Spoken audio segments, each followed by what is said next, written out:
Job లేక ఇబ్బంది పడుతున్నారా? అయితే మెడికల్ కోడింగ్ మీకు మంచి ఆప్షన్. వెంటనే కాల్ చేసి కోర్సులో జాయిన్ అవ్వండి. నమస్తే, welcome back to Suman TV. Present మనతో పాటు ఉన్నారు ప్రముఖ పండితులు సుభాష్ శర్మ గారు. నమస్తే అండి. శ్రీమాత్రే నమః. గురుగారు, మరి బంగారం వెండి ధరలు చూసుకుంటే ఒకరోజు పెరుగుతున్నాయి, ఒకరోజు తగ్గుతున్నాయి. అంటే యుద్ధ వాతావరణం ఒక చిన్న బ్రేక్ ఇచ్చింది 2 వారాలు. చెప్పగానే ధరలు పెరిగాయి, మళ్ళీ చూసుకుంటే తగ్గుతున్నాయి. మరి అసలు బంగారం వెండి ధరలు ఈ తగ్గడానికి పెరగడానికి అంటే సైన్స్ పరంగా అలా చూస్తే అలా ఉంది. మరి మీ ప్రకారంగా చూస్తే ఇవి ఎంతవరకు వెళ్తాయి? ఈ ధరలు 2026లో ఎందుకు ధరలు ఇలా ఫ్లక్చువేట్ అవుతున్నాయి అంటే? తప్పకుండా తెలియజేస్తాను. ముందుగా వీక్షిస్తున్న ప్రేక్షకులందరికీ శ్రీమాత్రే నమః, శ్రీ గురుభ్యో నమః. యాదేవి సర్వభూతేషు మాతృరూపేణ సంస్థిత నమస్తస్సై నమస్తస్సై నమస్తస్సై నమో నమః. ఇక్కడ బంగారపు ధరలు అనేటటువంటివి స్టాక్ మార్కెట్తో ముడిపడి ఉంటాయి. కొన్ని దేశాల వారిగా ముడిపడి ఉంటూ ఉంటాయి. మనకు బంగారం అత్యధికంగా ఎక్కడి నుంచి వస్తుంది అని అంటే దుబాయ్ అండ్ ముంబై, అంటే ముంబై నుంచి దుబాయ్ నుంచి మనకు బంగారు ఇంపోర్ట్ అండ్ ఎక్స్పోర్ట్ అవుతూ ఉంటుంది. అయితే విశేషంగా ఇక్కడ ఏమిటి అని అంటే కనుక ఎంత సైన్స్ ప్రకారంగా చూసుకున్నా, అకార్డింగ్ టు ఆస్ట్రాలజీ ప్రకారం చూసుకుంటే గ్రహగతులను పట్టే మనకు ప్రపంచంలో ఏ లావాదేవీలైనా, ఏ స్టాక్ మార్కెట్ అయినా, లేదు ఏదైనా నడవాలన్నా according to astrology planetary position. అయితే ఇక్కడ మనం ప్లానటరీ పొజిషన్ ఆధారంగా చూసుకుంటే యుద్ధ వాతావరణం ఒక కారణం అయితే అకార్డింగ్ టు ప్లానటరీ పొజిషన్ కూడా ఒక ఆధారం అవుతూ ఉంటుంది. ఎందుకు అని అంటే గనక గతంలో మనం 2025లో నాటికి చూసుకుంటే గనక మనకు జనవరిలో 75 నుంచి 78 వేల వరకు ఉండేటటువంటి బంగారము ఆగస్టు వచ్చేసరికి దాదాపుగా ₹1,00,000 అయిపోయింది. సెప్టెంబర్ ఆర్ అక్టోబర్ ఆ మధ్య కాలంలో చూసుకుంటే 1,30,000 వరకు చేరుకుంది. 2026 జనవరి నాటికి చూసుకుంటే దాదాపుగా 2 లక్షల వరకు చేరుకుంది బంగారం. మళ్ళీ ఒక్కసారిగా తగ్గిపోవడం ప్రారంభమైంది. అంటే 2 లక్షలు ఉన్నటువంటి బంగారము ఇప్పుడు ఈ 1,54,000 ధరలో ఆగిపోయినడం జరిగింది. ఎందుకు ఇట్లా ఫ్లక్చువేట్ అవుతుంది అని అంటే గనక ఎప్పుడైతే అంటే ఈ యొక్క గోల్డ్కు సంబంధించి కానీ, ఆర్థిక లావాదేవీలకు సంబంధించి కానీ నవగ్రహాలలో గనక చూసుకుంటే గురువు కారణమవుతాడు. బృహస్పతి అనేటటువంటి గ్రహం ప్రస్తుతానికి ఇప్పుడు మనకు మిథున రాశిలో సంచారం జరుగుతుంది. కర్కాటకంలోకి ఎప్పుడైతే అడుగు పెడతాడో మళ్ళీ బంగారపు ధరలు ఆకాశానికి అంటుతాయి. ఇది నేను ప్రతి ఒక్కసారి చెప్తూనే వస్తున్నాను. బికాజ్ ఎందుకు అని అంటే గనక ఎప్పుడైతే గురువు మిథున నుంచి కర్కాటకంలోకి వక్రీకరించాడో ఎప్పుడు మనకు జనవరి మాసంలో, అప్పుడు జనవరిలో ఏమైంది అంటే సంక్రాంతి అయ్యింది అని అంటే కనుక 15 రోజుల్లోనే దాదాపు బంగారపు ధర 2 లక్షలకు చేరుకుంది జనవరిలో. ఎప్పుడైతే మళ్ళీ గురువు కర్కాటక నుంచి మిథునంలోకి మళ్ళీ వక్రీకరించాడో మళ్ళీ తగ్గడం ప్రారంభమైంది. యుద్ధ వాతావరణాలు విపరీతంగా మొదలైపోయాయి ఫిబ్రవరిలో గనక చూసుకున్నట్టయితే.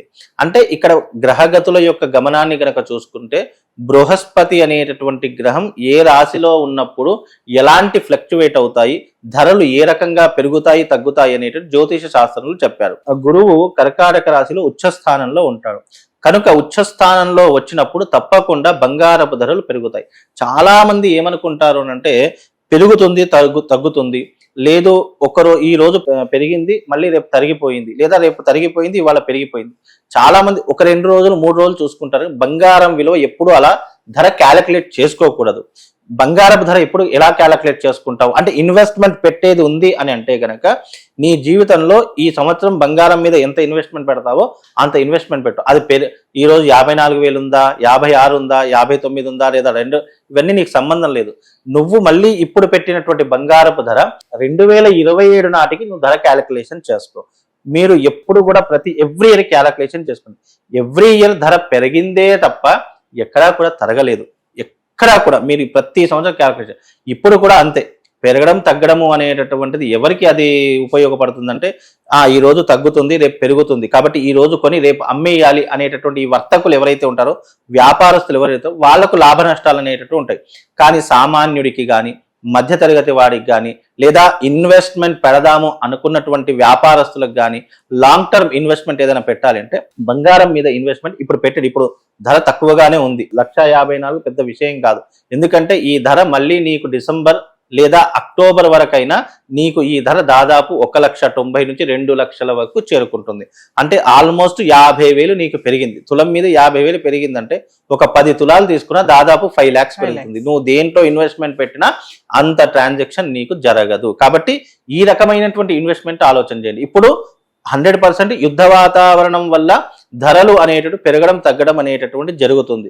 గోల్డ్ అంటేనే పెద్ద మాఫియా అండి. అది ఎలా ఉంటుంది అని అంటే కదా, స్టాక్ మార్కెట్ ఎప్పుడు పెరుగుతుంది ఎప్పుడు తరిగిపోతుంది అనేటటువంటిది అంచనా వేయడం కూడా చాలా తారుమారైపోతుంది. అంటే మన అంచనాలు కూడా తారుమారైపోతున్నాయి. కానీ అకార్డింగ్ టు ఆస్ట్రాలజీని నమ్ముకున్న వాళ్ళు 100% ఎప్పుడు పెరుగుతుంది ఎప్పుడు తరుగుతుంది అనేటటువంటిది ఒక క్యాలిక్యులేషన్ పర్టికులర్ గా ఉంటూ ఉంటుంది. కనుక ఇప్పుడు బంగారపు ధరలు తక్కువగానే ఉన్నాయి.